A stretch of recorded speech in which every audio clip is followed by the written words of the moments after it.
আসসালামু আলাইকুম ওয়া রাহমাতুল্লাহি ওয়া বারাকাতুহু নাহমাদু ওয়া নুসাল্লি আলা রাসূলিল কারীম আম্মা বাদ আউযু বিল্লাহি মিনাশ শাইতানির রাজীম বিসমিল্লাহির রহমানির রহিম। সম্মানিত দিনী ভাই ও বোনেরা, আপনারা সকলে কেমন আছেন? আশা করছি আল্লাহর অশেষ রহমতে আপনারা সকলে খুবই ভালো আছেন। আমি আজকের আপনাদের সম্মুখে আলোচনা করব ঈমানের ২২ নম্বর শাখা নিয়ে, অর্থাৎ ঈমানের ২১ নম্বর শাখা নিয়ে আপনাদের সম্মুখে আলোচনা ইতিপূর্বে করেছি। তাই আজকের ঈমানের ২২ নম্বর শাখাটি আপনাদের সম্মুখে আলোচনা করব। ঈমানের ২২ নম্বর শাখা হচ্ছে যাকাত। যাকাত ইসলামের যে ৫টি রুকুন, ৫টি রুকুনের মধ্যে একটি অন্যতম রুকুন। অর্থাৎ এই যাকাত বিষয়টি অবশ্যই প্রত্যেক মুসলিম ব্যক্তিকে মানতে হবে। যে ব্যক্তি এই যাকাত বিষয়টি অস্বীকার করবে, সে ব্যক্তি আর মুসলিম থাকবে না। তাই যাকাত নিয়ে প্রত্যেক ব্যক্তির জানা খুবই গুরুত্বপূর্ণ বিষয়। এই যাকাত নিয়ে ইসলামের প্রত্যেক কোরআনে বহু জায়গায় উল্লেখিত তো হয়েছে। তার সাথে, সাথে অসংখ্য অজস্র হাদিস এসেছে। তাই যাকাত নিয়ে আপনাদের সম্মুখে আমি আলোচনা করব। এই যাকাত বিষয়টি অনেক বড় বিষয়।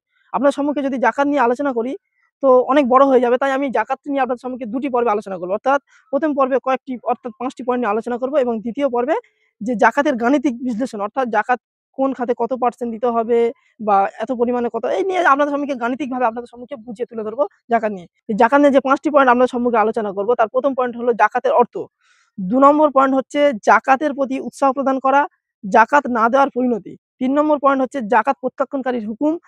৪ নম্বর পয়েন্ট হচ্ছে বিভিন্ন প্রকার জাকাত। অর্থাৎ জাকাতের যে শর্ত বা আরকান সমূহ রয়েছে সেগুলো নিয়ে আপনাদের সম্মুখে আলোচনা করব। ৫ নম্বর বিষয় হচ্ছে জাকাতের হকদার। এই ৫ টি পয়েন্ট নিয়ে আপনাদের সম্মুখে আলোচনা করব। আমি আপনাদের সম্মুখে আলোচনা করব জাকাতের ১ম পয়েন্ট, অর্থাৎ জাকাতের অর্থ। জাকাতের আবিধানিক বাংলা অর্থ হলো বৃদ্ধি বা উন্নতি। জাকাতের আরেকটি আবিধানিক অর্থ, যেটাতে আরবিতে বলা হয় তাতহির, যার বাংলা আবিধানিক অর্থ হচ্ছে পবিত্র হওয়া। এই বিষয়ে আল্লাহ সুবহানাহু ওয়া তাআলা পবিত্র কোরআনে সূরা শামসের মধ্যে ৯ নম্বর আয়াতে বলছেন, কদ আফলাহা মান জাক্কাহা। সে নিশ্চিত সফল হয়েছে যে তাকে পবিত্র করেছে। অর্থাৎ সেই ব্যক্তি নিশ্চিত সফল হয়েছে যে তার নফসকে পবিত্র করেছে। অর্থাৎ এই আয়াত থেকে আমরা বুঝতে পারছি যে ব্যক্তি যাকাত দেয় সেই ব্যক্তির সম্পদ বৃদ্ধি বা উন্নতি হয়। এই যাকাতের মাধ্যমে তার নফসকে পবিত্র করতে পারে। আরেকটি বিষয় হলো, এই যে কোনো ব্যক্তি যাকাত যদি দিতে থাকে, সেই ব্যক্তির যে কৃপণতার মতো একটা খারাপ অভ্যাস সেটা দূর হয়ে যায়।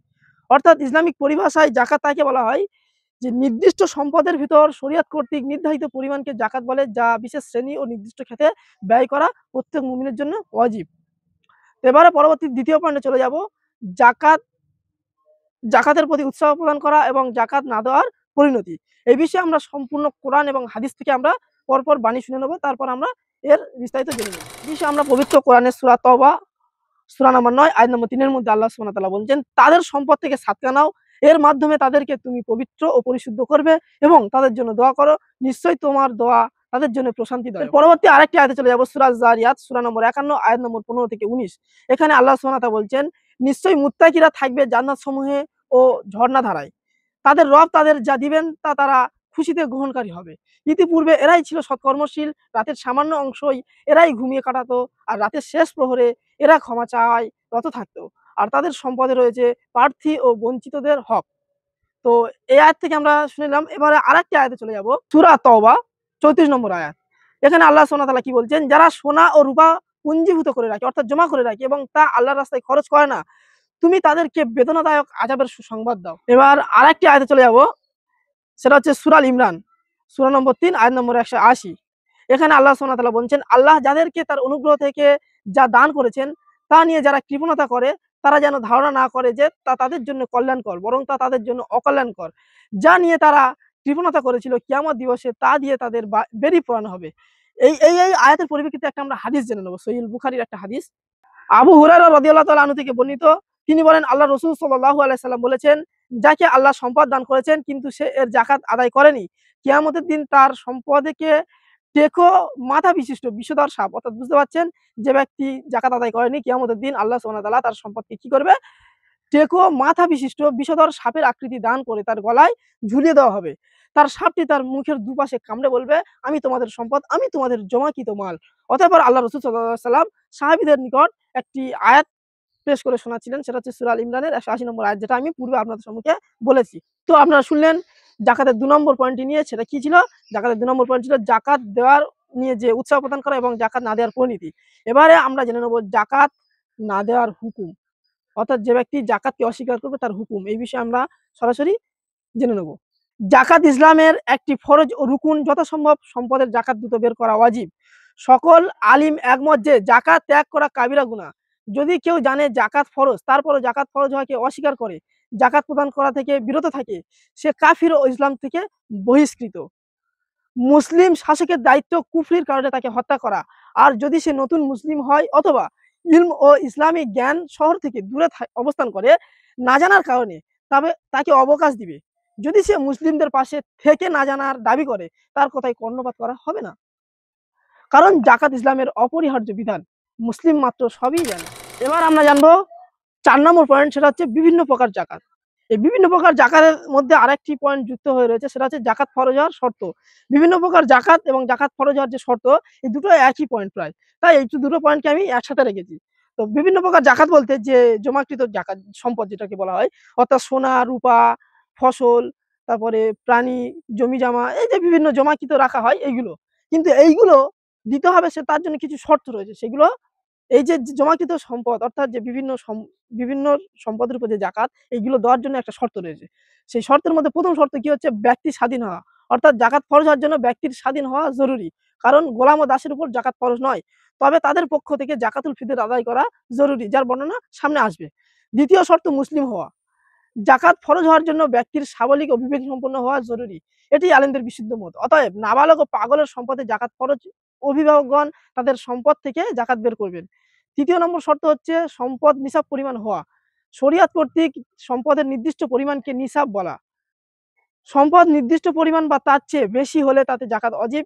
বিভিন্ন প্রকার সম্পদ যেমন স্বর্ণ, রূপা, ফসল, চতুষ্পদ জন্তু, তারপরে আরো বিভিন্ন কিছু আছে, এই বিষয়ে আমি সামনে আপনাদের সম্মুখে আলোচনা করব। 4 নম্বর শর্ত হলো নিসাব পরিমাণ সম্পদে 1 বছর হতে হবে। অর্থাৎ যে কোনো জিনিস ধরেন আপনি সম্পদ জমা করে রেখেছেন, সেটা 1 বছর হতে হবে। 1 বছর না হলে সেই সম্পদের উপর জাকাত ফরজ হয় না। এই বিষয়ে আমরা একটা হাদিস জেনে নেব। এই বিষয়ে হাদিসটা কি, রাসূল সাল্লাল্লাহু আলাইহি সাল্লাম বলেছেন, কোন সম্পদেই জাকাত নেই যতক্ষণ না তার উপর 1 বছর পূর্ণ হবে। তো আপনারা ডিসপ্লের উপরে হাদিস নম্বর সব দেখতে পাচ্ছেন, তো আপনারা এগুলো চেক করে নিতে পারেন। তো বন্ধুরা, আপনারা 4 নম্বর পয়েন্টটা বুঝতে পারলেন। তো এবারে জেনে নেব জাকাত হকদার কারা, অর্থাৎ 5 নম্বর পয়েন্ট যেটা আমি বলেছিলাম। 5 নম্বর পয়েন্ট হচ্ছে জাকাতের হকদার। জাকাতের হকদার হচ্ছে, প্রথম পয়েন্ট হচ্ছে ফকির, অর্থাৎ দরিদ্র, যাদের সম্পদ বা আয় নেই বা খুব সামান্য, যা দিয়ে নিজেদের মৌলিক চাহিদা পূরণ করতে পারে না। 2 নম্বর কি মিসকিন, অর্থাৎ অভাবগ্রস্ত, যাদের কিছু আছে কিন্তু চাহিদার তুলনায় খুবই অপ্রতুল, তারা অন্যের কাছে হাত পাতে না কিন্তু প্রকৃতপক্ষে অভাবী। এবার 3 নম্বরটা কি, 3 নম্বর হচ্ছে আমিলিন, অর্থাৎ জাকাত আদায়ের দায়িত্বপ্রাপ্ত কর্মচারী, অর্থাৎ জাকাত সংগ্রহ ও বিতরণের কাজে যারা নিযুক্ত, যে সমস্ত কর্মচারীরা জাকাত সংগ্রহ এবং জাকাত আদায় করছে মানুষের কাছ থেকে, তাদেরকে, মানে যদি তারা অন্য উপায়ে জীবিকা না পান, যদি অন্য কোনো সোর্স না থাকে, জাস্ট শুধুমাত্র জাকাতের কাজে নিয়োজিত রয়েছে, তাদেরকে জাকাত দিতে হবে।